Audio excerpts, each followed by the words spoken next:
Hello and welcome to my channel. My name is Melissa and I am currently recording the third episode of Xena called Dreamworker. And what I really enjoyed about this episode is the fact that they actually mentioned a Greek god that I will get into more depth in a bit. But first, let me start off by saying that the first part of the episode started off with Gabrielle kind of taunting someone, and we're like, who is she talking to? And we realized that she's swinging around Xena's sword and taunting someone, but in reality it's actually like a tree trunk. She's trying to portray that she can be a warrior as well, trying to emulate Xena in a sense. And Xena comes up to her and says, wow, imagine if the tree fought back, you really wouldn't have a chance. And I'm telling you, the banter in this show is laugh out loud for me. It can be pretty funny sometimes. And I really enjoy some good banter in a TV show, in a book. But yeah, something that Xena said to her was wisdom before weapons. So Xena says this, when you kill, everything changes. And Gabrielle was like, but I just want to be able to help you out. And I like the fact that this was a bit more on the morality and maybe a little bit philosophical, that when someone takes the life of another human, it definitely changes you. And also another thing was, you pick up a sword, then you are considered a threat.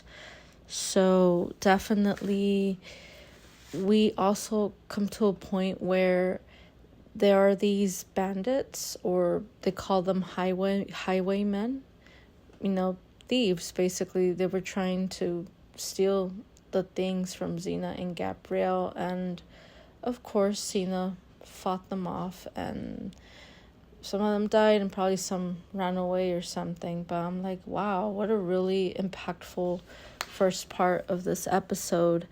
And after Xena and Gabrielle leave, they go to a village, and they are being watched by these mystics from a cult associated with the Greek god of dreams, Morpheus. And the cult leader is actually called Manus, and he says to one of his allies there, oh, did you see that? She didn't kill anyone. And they were referring to Gabrielle, and that made her a target for their crazy ritual of, fulfilling some kind of ritual for Morpheus as a sacrifice or something like that. And so getting a bit into the Greek god Morpheus, I looked into it, and his name actually means one that shapes. And because in dreams we have the ability to shape things, and the Greek god Morpheus, he is one that moves in the world of the subconscious. So it's like, I think his parents are Nyx, the goddess of night, and Erebus, and they live in the underworld, and so does he. He lives in a cave, I believe, according to his mythology, and his symbols are the poppy flowers, which are associated with sleep, and he has wings on his back, and that portrays that he can actually, it shows that he can go in between dreams with those wings. It can be mortal dreams, or it can be the dreams of gods as well. And Morpheus, to be quite honest with you, what I was reading is that he's not an evil god.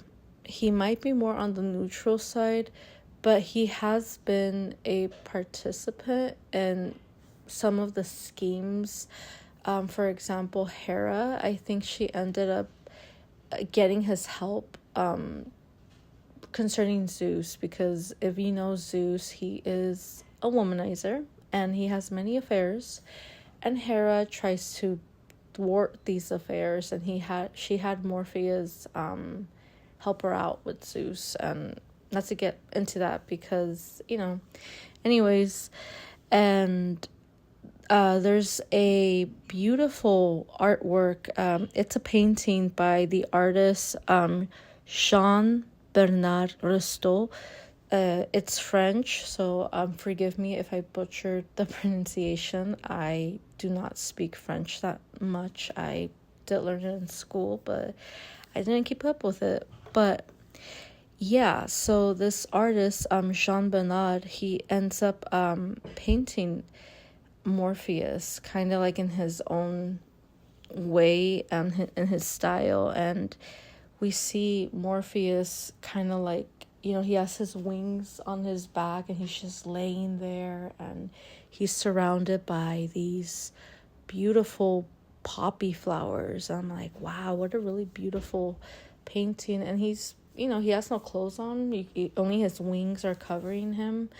And maybe I would try to I'll probably add the painting here so you can see it on the YouTube podcast. And I thought it was well done, really, really nice, and I know some people are probably a bit better with analyzing paintings. I used to do this a lot when I was in school, but anyways, I just want to talk a bit about Morpheus because we don't see him at all in this episode, but he is mentioned in the episode. Even in this episode, he's actually considered a villain, which is interesting. I'm like, oh, but in the mythology, he's not truly a villain.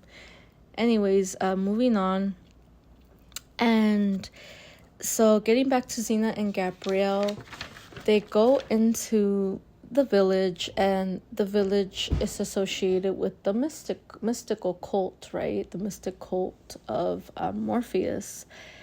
And they encounter the villagers, and there's a shopkeeper, someone that sells things in a shop, and he seems to be inquiring to Xena, oh, is that you and your friend there? And then like Xena's like, yeah, and what of it? And she seems to be very like direct, and like she kind of suspicious of this shopkeeper. Like, why is he asking about Gabrielle and her, like if they're new in town or whatever, being too nosy, and then in the shop, Xena notices that there's a blind mystic called Elkton, and he wants to buy a halter for his horse, but the shopkeeper is prejudiced towards anyone that's a mystic or an ex-mystic, and he kicks him out. And then Xena, originally she was there to buy a sharpening stone and oil or something, and then she says to the shopkeeper, I changed my mind, I want the horse halter. And she buys it, and she ends up giving it to Elkton outside of the shop, but she doesn't say anything. She just leaves it there for him. And then Elkton's all like, who did this? Thank you. He was very surprised. And now, kind of getting a bit into Gabrielle on her side, when Xena was in the shop and Gabrielle went to go buy salted pork, but in reality she ended up going to the blacksmith, to the smithy, and she was looking for a weapon, trying to have something to defend herself. And she ended up buying I think a brass dagger. It's like a very tiny dagger that you put in your breast, and it's kind of hidden. You can kind of take it out and attack people, which is very interesting. And then, she has it on her, and then she meets up with Xena, and Xena's all like, wow, you seem so much bigger. And I don't know what she meant by that. I don't know if it was like her chest area where she had the dagger, and Gabrielle said, yeah, I feel great, type thing. And I just thought it was very silly. And then Gabrielle, like the breast dagger fell through her skirt, and then Xena was like, what? And she she took it from her, and then Xena put it between her breasts. And Gabrielle was all like, yeah, like if your breasts aren't dangerous enough, and we know Xena, she's very well endowed, in that respect. And anyways, they are attacked by the mystics that belong to the whole Morpheus cult thing, and on the orders of Manus, right? And during the attack, Gabrielle's gone, and Xena goes into a kind of like a frenzy, saying, where did she go? And right away, she went up to that shopkeep person, and she literally, like, threatened him, saying, where is she? Like, where's Gabrielle? And then, like, he was in on it, okay? He was. And he knew that. He even said to Xena, well, didn't you know that in our village, we usually send a young girl for the mystics or something like that, but if we sent your friend, they will leave us alone. And Xena said, I didn't know that. And then she realizes, wait, a mystic. And she goes over to, she finds Lord Elkton, I think at his place or his shop or something for mystics. And she ends up asking him for help.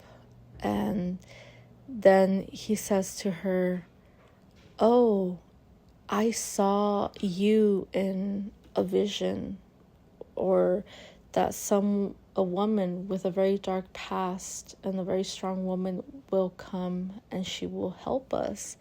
And then she says, yeah, I'm her. And to this point is the fact that she really wants to go and save Gabrielle. That is first priority here. And so Elkton says to her that the only way for her to get there more quicker, instead of going like physically there in person, is if she goes through a dream passage. So meaning that she has to go into a sleep and then find a way, a path from her dream world, her dream passage, to where Gabrielle is, and to connect with her via the dream world. And then her body will catch up to her spirit, and she will be right there where Gabrielle is. So she goes into a deep sleep, and yeah, so she goes into that place. And something that I really notice when she's there is the fact that she's wearing different clothes. She's not wearing her usual armor. No, she's wearing a purple like dress, like a long dress with a light purple robe. And I looked into the color purple, and usually the color purple is associated with spirituality and the mystics as well. It's a very mystical type of color with magic. And something came to mind when I saw her in that outfit. I thought to myself, I feel like that purple outfit is an armor for her while she is in the dream passage and in the dream world. And she ended up, making her way through the dream passage, and she came across very interesting characters that are related to her past, when she was Xena, the warlord, Xena, the warrior princess, and not on the path of the hero. And I will call this fighting your inner demons, because that's what it was. She had to, make the choice not to kill them. And she didn't kill anyone when she was in the dream passage. So that is definitely great and all. And so, yeah. So the dream passage is about confronting the past. A past of bloodshed and violence. So this is also about facing the shadows within, the inner demons. Morpheus taunts her with her dark past, and Xena's life is in grave danger while walking this dream passage. So the more she sleeps and tries to get to Gabrielle, the more her physical body suffers and is being drained by Morpheus. And now to get over to what Gabrielle is doing, so she was kidnapped by the mystics, and we see her dressed up in some kind of like bridal type outfit, like white with gold, very luxurious kind of outfit, because she was chosen as the bride of Morpheus. And basically the fact is that she hasn't killed anyone, so she has something called the blood innocence. So when she ends up killing someone during these trials they put her through, where she's facing these warriors, if she ends up killing someone, she will be sacrificed right away to Morpheus. And that's how it works with these with this mystical cult. The leader Manes has some very warped ideals, pertaining to Morpheus and stuff. And during the trials, Gabrielle was able to use her mind to evade killing anyone. So kind of, putting them against each other, using their ego, inflating their ego, like, hey, are you gonna have him destroy me first? Let's see which one of you can fight with each other, and then I will take on the strongest one. So one thing we know Gabrielle is good at is the fact that she's a very good talker. She's very good at talking, and that's a skill. And her mind, she's very smart in her own way. And yeah, so Xena, she's also fighting her own battles in this dream world, and so is Gabrielle with the cult, where the cult is. And we come across there is a challenge at the end for Xena, where she is faced with her dark self. I will call her Dark Xena because that's who she is. The person that she left behind, the one that literally did unspeakable things in the past.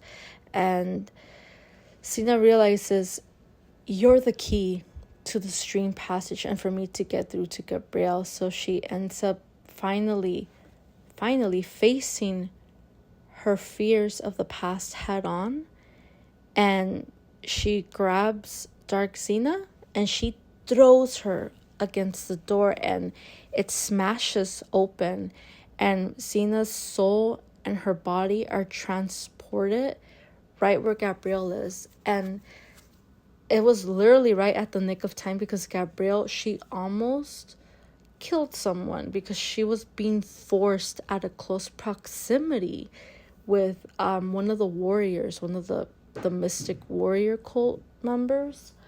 And she's like, Xena, where are you? Type thing. And yeah, so Xena came in and, she started like with her war cry, and she was fighting them. And yeah, that, it's very, very interesting, like how it all ends. And I really thought it was really funny because Gabrielle really went for it. She literally punched Manes. That was quite impressive. And yeah, I mean, I would have punched that guy too. I'll be like, how dare you? Like, what audacity you have on forcing me to fight these warriors and almost getting like killed for it, like it's silly, right? Like, but yeah, like good for Gabrielle that she was able to at least give him a good punch to the face. And at the end of it all, everything's all good. So Elkton became Lord Elkton. He became the head priest of the mystical cult, and now the mystics of that valley, they changed for the better, and all thanks to Xena and Gabrielle stepping in.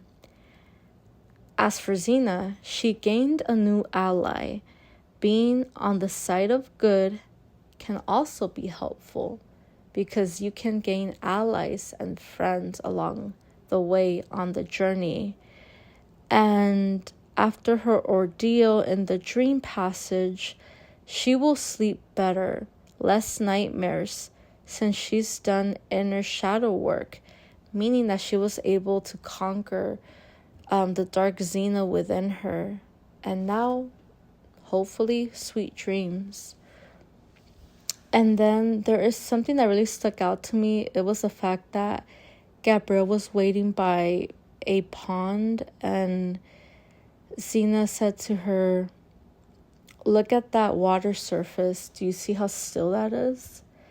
And then Xena grabbed a stone and she threw it into the pond, and the water rippled out. And Xena compared herself to the ripple, to the chaos of the churning water, because that was the change within herself. And meaning that, I personally, I really like this comparison, because yes, like sometimes not everything cannot be still. You have to shake things up. You have to, throw your own pebble or your own stone into the water and let it ripple out and not stay stagnant. That is what change is in our lives. Think about it. Once you throw a rock into that pond of the water called life, it is forever change. Change is so important in the world, in our lives. And some of us resist the change because we're afraid. And I'm right there with you. I personally don't like change, but I'm coming to, I'm understanding that we need change in order to evolve and grow as human beings. And I thought Xena's dream passage journey was definitely a lot of inner growth for herself as a human being, and as someone that used to be that warlord person into the redeeming hero that she is now. So I hope that you enjoyed this episode. I try to cram in as much as possible, trying to summarize it, and I wanted to talk a bit more about Greek myth, and I'm glad that I did today, talking about Morpheus. He's a very interesting type of god, and I kind of got lost a bit. Not lost, but I go through these rabbit holes where I want to learn more. Okay, like, who is this god of dreams? And I'm just going to throw it out there.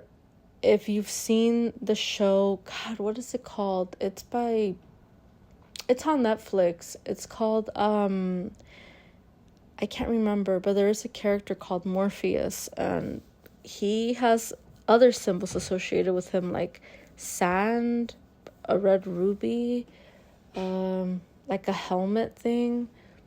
So yeah, I don't know, kind of like the unseen, right? The subconscious world. And oh god, it's a really good show though. You guys should check it out. It's on Netflix. I really can't remember right now, but yeah, I hope you enjoyed this episode, and please give it a like, comment if you like to talk more about Greek myth, what your thoughts were about this Dreamworker episode, and subscribe if you like, because I really appreciate the support. And I know starting out on YouTube, it's not easy. It's a slow process, and I need to be more consistent and more gentle and patient with myself, have that patience. But yeah, thank you so much, and have a great evening. Bye. Thank you. Bye.